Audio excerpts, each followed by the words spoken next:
Into the Vault by H.P. Lovecraft. There is nothing more absurd, as I view it, than that conventional association of the homely and the wholesome, which seems to pervade the psychology of the multitude. Mention a bucolic Yankee setting, a bungling and thick-fibred village undertaker, and a careless mishap in a tomb, and no average reader can be brought to expect more than a hearty, albeit grotesque, phase of comedy. God knows, though, that the prosy tale which George Birch's death permits me to tell has in it aspects beside which some of our darkest tragedies are light. Birch acquired a limitation and changed his business in 1881, yet never discussed the case when he could avoid it. Neither did his old physician, Dr. Davis, who died years ago. It was generally stated that the affliction and shock were the results of an unlucky slip, whereby Birch had locked himself for 9 hours in the receiving tomb of Peck Valley Cemetery, escaping only by crude and disastrous mechanical means. But while this much was undoubtedly true, there were other and blacker things which the man used to whisper to me in his drunken delirium toward the last. He confided in me because I was his doctor, and because he probably felt the need of confiding in someone else after Davis died. He was a bachelor wholly without relatives. Birch, before 1881, had been the village undertaker of Peck Valley, and was a very calloused and primitive specimen, even as such specimens go.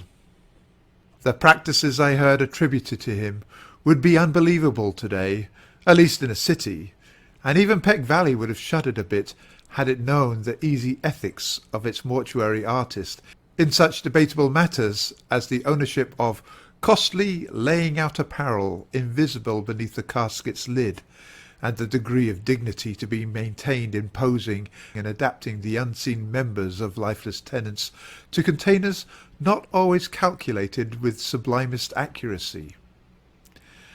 Most distinctly, Birch was lax, insensitive, and professionally undesirable. Yet I still think he was not an evil man. He was merely crass of fibre and function, thoughtless, careless, and liquorish, as his easily avoidable accident proves, and without that modicum of imagination which holds the average citizen within certain limits fixed by taste. Just where to begin Birch's story I can hardly decide, since I am no practised teller of tales. I suppose one should start in the cold December of 1880, when the ground froze and the cemetery delvers found they could dig no more graves till spring. Fortunately, the village was small and the death rate low, so that it was possible to give all of Birch's inanimate charges a temporary haven in the single antiquated receiving tomb. The undertaker grew doubly lethargic in the bitter weather, and seemed to outdo even himself in carelessness. Never did he knock together flimsier and ungainlier caskets, or disregard more flagrantly the needs of the rusty lock on the tomb door, which he slammed open and shut with such nonchalant abandon. At last the spring thaw came, and the graves were laboriously prepared for the 9 silent harvests of the Grim Reaper, which waited in the tomb. Birch, though dreading the bother of removal and interment, began his task of transference one disagreeable April morning, but ceased before noon because of a heavy rain that seemed to irritate his horse, after having laid but one mortal tenement to its permanent rest. That was Darius Peck, the nonagenarian, whose grave was not far from the tomb. Birch decided that he would begin the next day with little old Matthew Fenner, whose grave was also nearby, but actually postponed the matter for 3 days, not getting to work till Good Friday the 15th.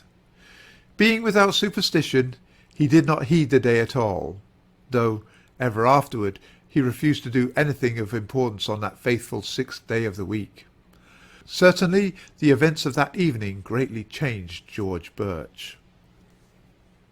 On the afternoon of Friday, April 15th, then, Birch set out for the tomb with horse and wagon to transfer the body of Matthew Fenner. That he was not perfectly sober, he subsequently admitted, though he had not then taken to the wholesale drinking by which he later tried to forget certain things. He was just dizzy and careless enough to annoy his sensitive horse, which, as he drew it viciously up at the tomb, neighed and pawed and tossed its head, much as on that former occasion when the rain had vexed it. The day was clear, but a high wind had sprung up, and Birch was glad to get to shelter as he unlocked the iron door and entered the side hill vault. Another might not have relished the damp, odorous chamber with the 8 carelessly placed coffins, but Birch in those days was insensitive, and was concerned only in getting the right coffin for the right grave. He had not forgotten the criticism aroused when Hannah Bixby's relatives, wishing to transport her body to the cemetery in the city whither they had moved, found the casket of Judge Capwell beneath her headstone. The light was dim, but Birch's sight was good, and he did not get Asaph Sawyer's coffin by mistake, although it was very similar. He had indeed made that coffin for Matthew Fenner, but had cast it aside at last as too awkward and flimsy, in a fit of curious sentimentality aroused by recalling how kindly and generous the little old man had been to him during his bankruptcy 5 years before. He gave old Matt the very best his skill could produce, but was thrifty enough to save the rejected specimen, and to use it when Asaph Sawyer died of a malignant fever. Sawyer was not a lovable man, and many stories were told of his almost inhuman vindictiveness and tenacious memory for wrongs real or fancied. To him, Birch felt no compunction in assigning the carelessly made coffin, which he now pushed out of the way in his quest for the Fenner casket. It was just as he had recognized old Matt's coffin that the door slammed to in the wind, leaving him in a dusk even deeper than before. The narrow transom admitted only the feeblest of rays, and the overhead ventilation funnel virtually none at all, so that he was reduced to a profane fumbling as he made his halting way among the long boxes toward the latch. In this funereal twilight he rattled the rusty handles, pushed at the iron panels, and wondered why the massive portal had grown so suddenly recalcitrant. In this twilight, too, he began to realize the truth, and to shout loudly as if his horse outside could do more than neigh an unsympathetic reply. For the long-neglected latch was obviously broken, leaving the careless undertaker trapped in the vault, a victim of his own oversight. The thing must have happened at about 3:30 in the afternoon. Birch, being by temperament phlegmatic and practical, did not shout long, but proceeded to grope about for some tools which he recalled seeing in a corner of the tomb. It is doubtful whether he was touched at all by the horror and the exquisite weirdness of his position, but the bald fact of imprisonment so far from the daily paths of men was enough to exasperate him thoroughly. His day's work was sadly interrupted, and unless chance presently brought some rambler hither, he might have to remain all night or longer. The pile of tools soon reached, and a hammer and chisel selected. Birch returned over the coffins to the door. The air had begun to be exceedingly unwholesome, but to this detail he paid no attention as he toiled, half by feeling at the heavy and corroded metal of the latch. He would have given much for a lantern or a bit of candle, but lacking these, bungled semi-sightlessly as best he might.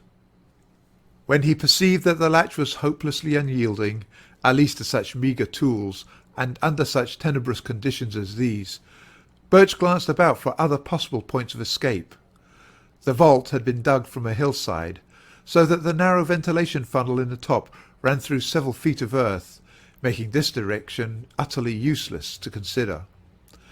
Over the door, however, the high slit-like transom in the brick facade gave promise of possible enlargement to a diligent worker. Hence upon this his eyes long rested as he racked his brains for means to reach it.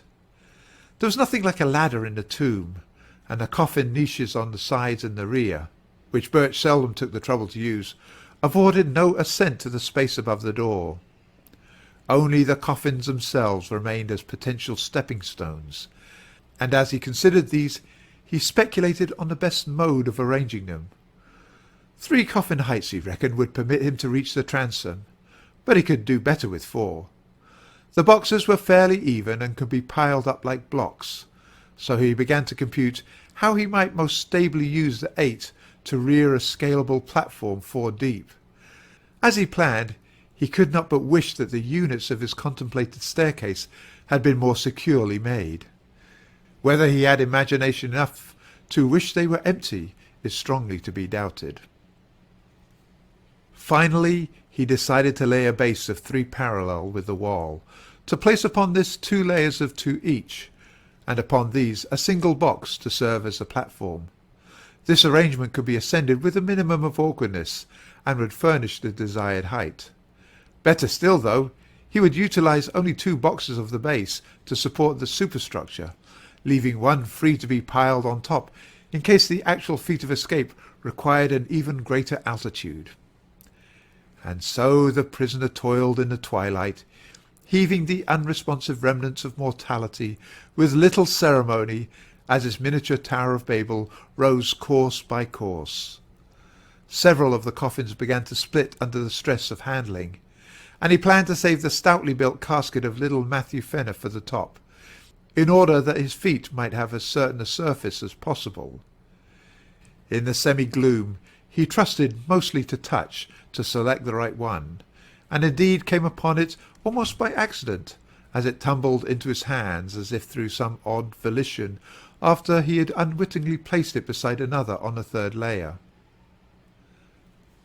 The tower at length finished, and his aching arms rested by a pause during which he sat on the bottom step of his grim device. Birch cautiously ascended with his tools and stood abreast of the narrow transom.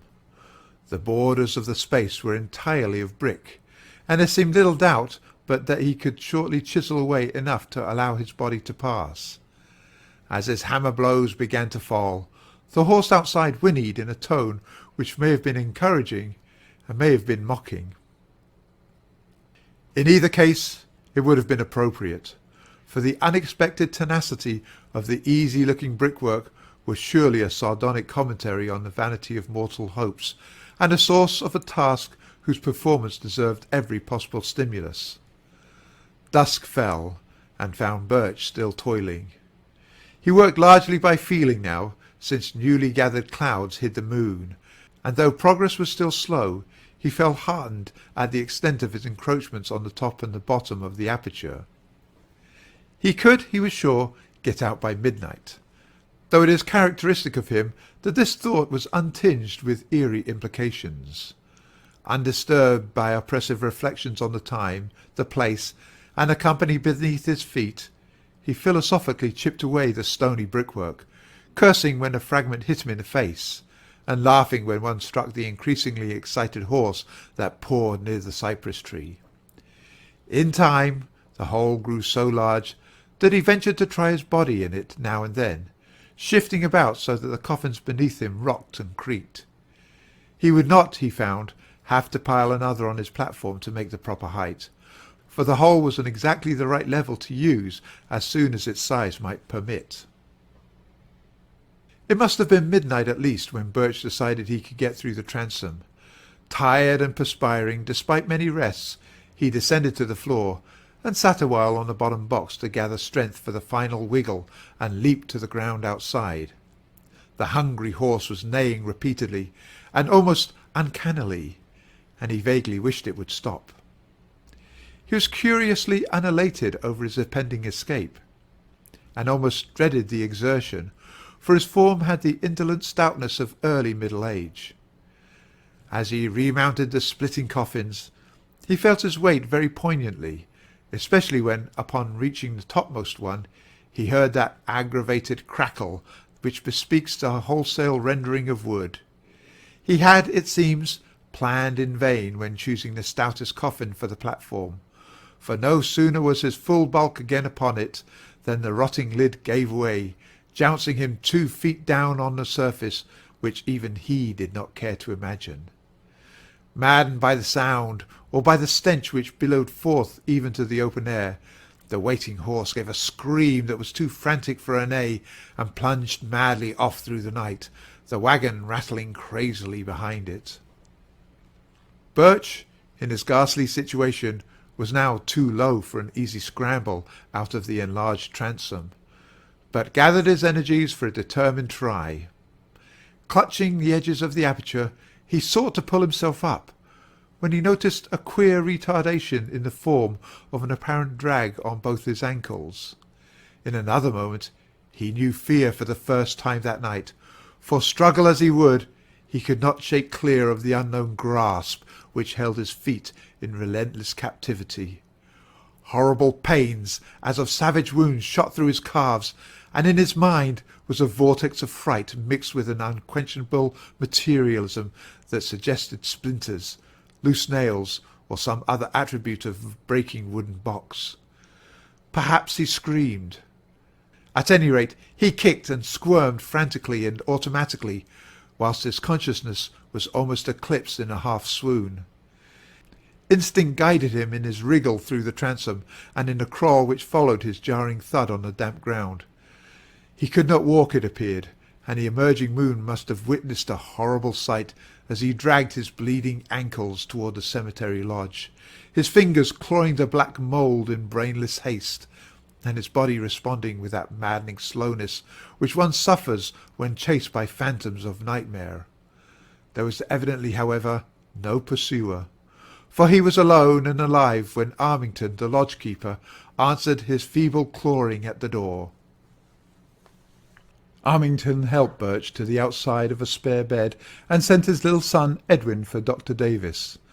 The afflicted man was fully conscious, but would say nothing of any consequence, merely muttering such things as, "Oh, my ankles! Let go!" or "Shut in the tomb!" Then the doctor came with his medicine case, and asked crisp questions, and removed the patient's outer clothing, shoes, and socks. The wounds, for both ankles were frightfully lacerated about the Achilles tendons, seemed to puzzle the old physician greatly, and finally almost to frighten him. His questioning grew more and medically tense, and his hand shook as he dressed the mangled members, binding them as if he wished to get the wounds out of sight as quickly as possible.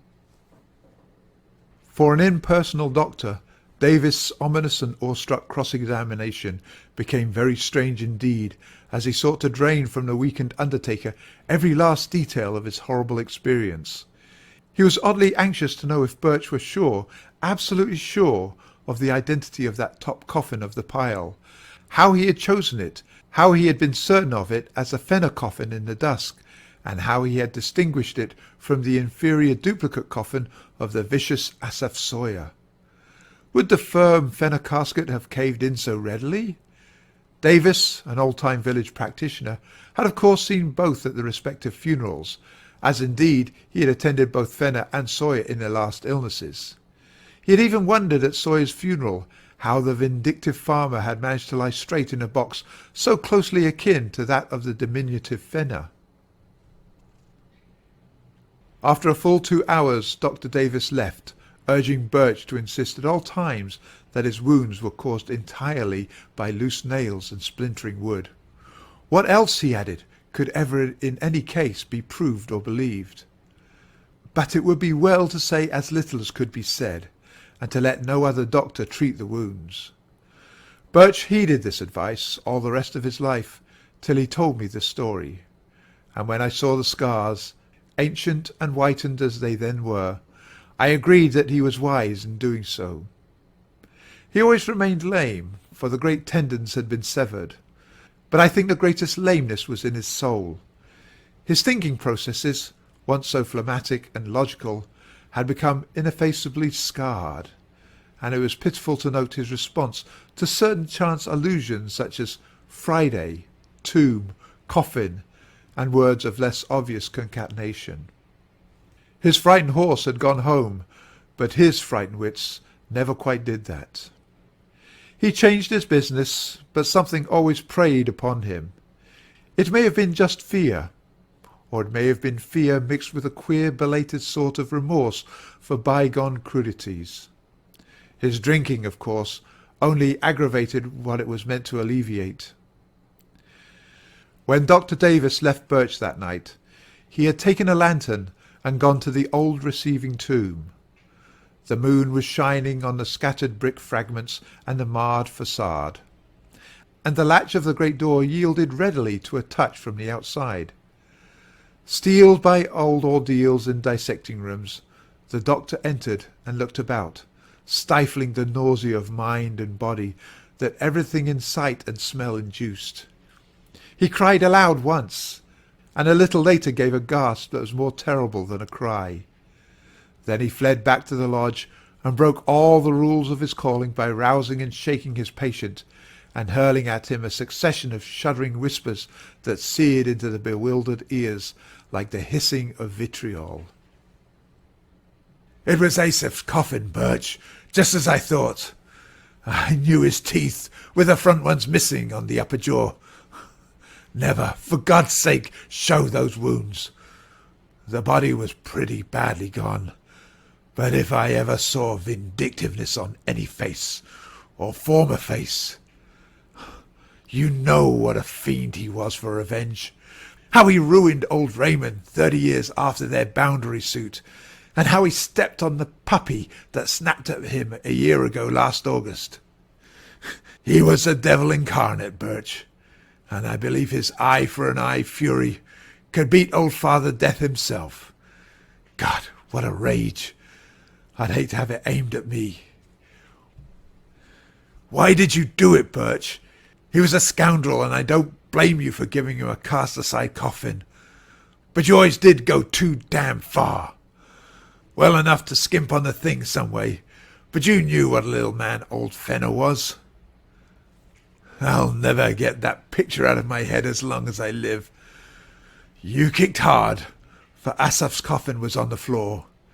His head was broken in, and everything was tumbled about.